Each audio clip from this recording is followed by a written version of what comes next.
السلام علیکم ناظرین، اے بی نیوز اردو میں آپ کا خیر مقدم۔ میں ہوں نسرین صبا۔ خبروں کا سلسلہ شروع کرنے سے پہلے آئیے نظر ڈالتے ہیں آج کی سرخیوں پر۔ حضور آباد ایریا ہاسپٹل میں SNCU 9 پوسٹ۔ فروری کے آخر تک مناور و منابڑی کے کاموں کی مکملی کی ہدایت۔ سیکریٹری برائے محکمہ پنچایتی راج و دیہی کا بیان۔ مختلف مقامات پر KCR کی سالگرہ تقریب کا انعقاد۔ گزشتہ کچھ روز سے ہر روز RTC بس سے ہو رہے ہیں حادثات۔ ہندوستان کو ہندو راشٹر بنانا ممکن نہیں، چیف منسٹر بہار نتیش کمار۔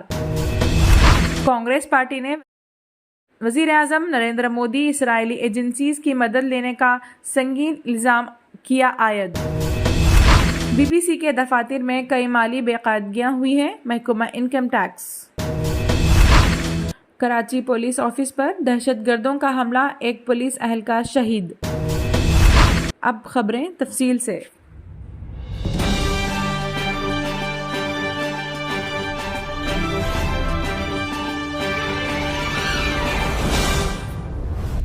عہدیدار برائے صحت و طبابت ڈاکٹر جویریہ کی اطلاع کے بموجب ضلع کلکٹر RV کنن کی ہدایت پر نیشنل ہیلتھ مشن کے تحت حضورآباد ایریا ہاسپٹل میں SNCU میں کنٹریکٹ اسیس پر پیڈیاٹریشین 2 پوسٹ اور اسٹاف نرس کے 6 پوسٹ کو پر کرنے بتاریخ 22 فروری 2023 صبح 9 بجے تا 11 بجے تک ضلع کلکٹریٹ آڈیٹوریم میں واک ان انٹرویو کا انعقاد کیا جا رہا ہے۔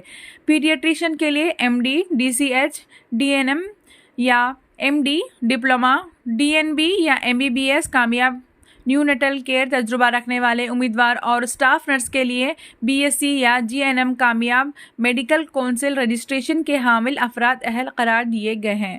اس واک ان انٹرویو میں اہل امیدواروں اپنے تعلیمی اسنادات کے اصل اور تصدیق شدہ نقل کاپی کے ساتھ راست شرکت کر سکتے ہیں۔ عہدیدار برائے صحت و طبابت ڈاکٹر جویریہ نے اہل و خواہش مند امیدواروں سے اس موقع پر استفادہ کی خواہش کی۔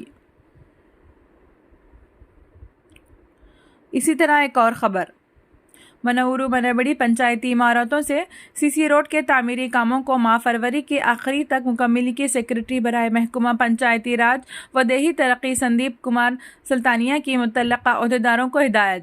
بروز جمعہ پنچایتی عمارتوں مناور و منابڑی کے تعمیری کاموں کے متعلقہ امور پر ایڈیشنل کلکٹروں کے ہمراہ سماعی و بصری اجلاس منعقد کیا گیا۔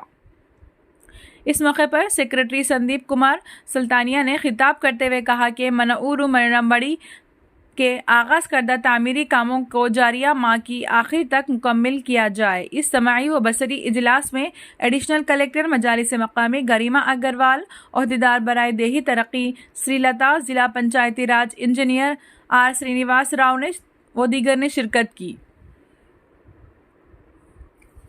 بڑھتے ہیں ایک اور خبر کی جانب۔ Chief minister Telangana K Chandrashekar Rao کی 69ویں سالگرہ تقریب کا کل حلقہ اسمبلی Huzurabad, Jammikunta, Gajwel, Karimnagar, KR پیلی BRS پارٹی قائدین اور کارکنوں کی جانب سے روایتی جوش و خروش کے ساتھ منائی گئی۔ کیک کاٹ کر آپس میں تقسیم کیا اور chief minister K Chandrashekar Rao کی تندرستی، درازی عمر اور ریاست کی خوشحالی کے لیے اپنی نیک توقعات کو وابستہ کیا۔ اسی طرح ایک اور خبر۔ تلنگانہ کے نظام آباد ضلع کے پوتنگل منڈل مسقر میں پیش آیا خوفناک سڑک حادثے میں 2 نوجوانوں کی موقع پر ہی موت ہو گئی۔ اس واقعے میں ایک نوجوان شدید زخمی ہو گیا۔ مقامی SI مچندر کی طرف سے دی گئی تفصیلات کے مطابق کاماریڈی ضلع کے مدنور منڈل کے ملارم گاؤں کے 3 نوجوان جبار 32 سال، دنیش 24 سال اور سائی گنڈا 28 سال موٹر سائیکل پر بس کو اوورٹیک کرتے ہوئے پوتنگل سے کوٹاگیری کی طرف آ رہی ٹریکٹر سے ٹکرا کر گر پڑے۔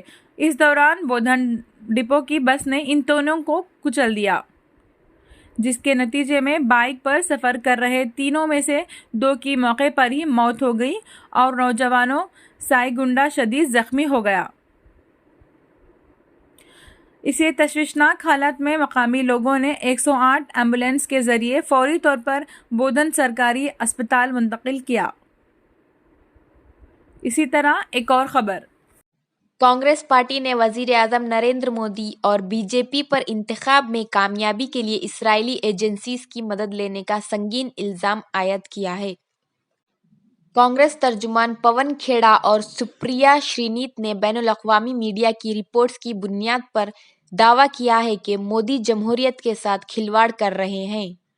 وہ انتخاب جیتنے کے لیے اسرائیلی ایجنسیوں کی مدد لے رہے ہیں اور براہ راست طور پر غیر ملکی مدد سے ملک میں انتخابات کو متاثر کر رہے ہیں۔ کانگریس ترجمان سپریا شرینیت نے کہا کہ بین الاقوامی میڈیا اداروں کے صحافی گروپوں نے دعویٰ کیا ہے کہ اسرائیل کے کنٹراکٹرز نے دنیا کے 30 انتخابات کو متاثر کیا ہے۔ ان کا اہم ہتھ کنڈا ہے جھوٹ پھیلانا۔ انہوں نے کہا کہ جھوٹ پھیلانے کا ان کا طریقہ B J P I T cell سے پوری طرح میل کھاتا ہے۔ بڑھتے ہیں ایک اور خبر کی جانب۔ انکم ٹیکس ڈپارٹمنٹ کی جانب سے کل بی بی سی کے دفاتر پر کیے گئے دھاووں سے متعلق بیان جاری کیا گیا ہے، جس میں انکم ٹیکس ڈپارٹمنٹ نے کہا کہ بی سی سی کے دفاتر میں ہوئے دھاووں کے دوران کئی مالی بے قاعدگیاں سامنے آئی ہیں۔ محکمے کی جانب سے جاری کردہ بیان کے مطابق انکم ٹیکس ایکٹ 1961 کی دفعہ 133(a) کے تحت دہلی اور ممبئی میں ایک ممتاز بین الاقوامی میڈیا کمپنی کے گروپ اداروں کے بزنس ٹھکانوں پر ایک سروے کارروائی کی گئی ہے۔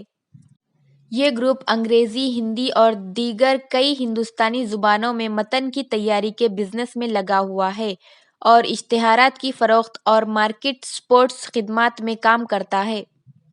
سروے سے انکشاف ہوا کہ مختلف ہندوستانی زبانوں میں انگریزی کے علاوہ خاطر خواہ متن کے استعمال کے باوجود گروپ کے مختلف اداروں نے جو آمدنی منافع دکھایا ہے، وہ ہندوستان میں اس کی کارروائیوں کی سطح کے مطابق نہیں ہے۔ سروے کے دوران محکمے کو اس طرح کے بہت سے ثبوت و شواہد ملے جن سے پتہ چلتا ہے کہ بعض ادائیگیوں پر ٹیکس ادا نہیں کیا اور اس آمدنی کو گروپ کے اداروں نے ہندوستان میں ہونے والی آمدنی کی مد میں نہیں رکھا تھا۔ سروے کی کارروائی سے یہ بھی معلوم ہوا ہے کہ متعلقہ ملک میں کام کرنے والے ملازمین کی خدمات حاصل کی گئی جس کے لیے ادائیگیاں ہندوستانی ادارے کے ذریعے غیر ملکی ادارے کو کی گئی۔ اس طرح کی ادائیگیوں پر ٹیکس کو مؤخر رکھا جاتا ہے اور یہ کام بھی نہیں کیا گیا۔ اس کے علاوہ سروے سے ٹرانسفر پرائزنگ ڈاکیومنٹیشن کے سلسلے میں بہت سی ہیرا پھیری اور غلط بیانیاں بھی سامنے آئی ہیں۔ سروے کی کارروائی میں ملازمین کے بیانات، ڈیجیٹل ثبوت اور دستاویزات کے ذریعے ایسے شواہد ملے ہیں جن کی مناسب وقت پر جانچ کی جائے گی۔ صرف ان ملازمین کے بیانات ریکارڈ کیے گئے جن کے اہم رول تھے اور یہ لوگ بنیادی طور پر مالی امور، متن کی تیاری اور پروڈکشن سے متعلق کاموں سے جڑے ہوئے تھے۔ لیکن یہ دیکھنے میں آیا کہ دستاویزات، معاہدوں وغیرہ کے دستاویزات فراہم کرنے میں تغیر کا طریقہ اپنایا گیا۔ گروپ کی اس طرح کی حرکتوں کے باوجود سروے کی کارروائی اس طرح انجام دی گئی کہ ریگولر چینل سرگرمیوں پر اثر نہ پڑے۔ اسی طرح ایک اور خبر۔ تفصیلات کے مطابق کراچی میں شاہراہ فیصل پر قائم کراچی پولیس آفس کے پی او پر گورا قبرستان کے سامنے پولیس آفس پر حملہ ہوا جس کے نتیجے میں ایک پولیس اہلکار شہید ہو گئے۔ صدر پولیس آفس میں حملہ آوروں کے داخل ہونے کی اطلاعات کے بعد رینجرز اور دیگر قانون نافذ کرنے والے اداروں کی نفری بھی موقع پر روانہ ہو گئی۔ پولیس آفس کی تمام لائٹس بند کر دی گئی ہیں جبکہ پولیس نفری نے کراچی پولیس آفس کے پی او کو چاروں طرف سے گھیرے میں بھی لے لیا ہے۔ عینی شاہد کا کہنا ہے کہ 8 سے 10 دہشت گردوں نے کراچی پولیس آفس پر حملہ کیا اور اس دوران شدید فائرنگ، دستی بم دھماکوں کی آواز بھی سنی گئی جبکہ حملہ آور کے پاس بڑی مقدار میں اسلحہ موجود ہے۔ آخر میں ہم اس امید سے وداع لیتے ہیں کہ انشاءاللہ کل پھر ملاقات ہوگی۔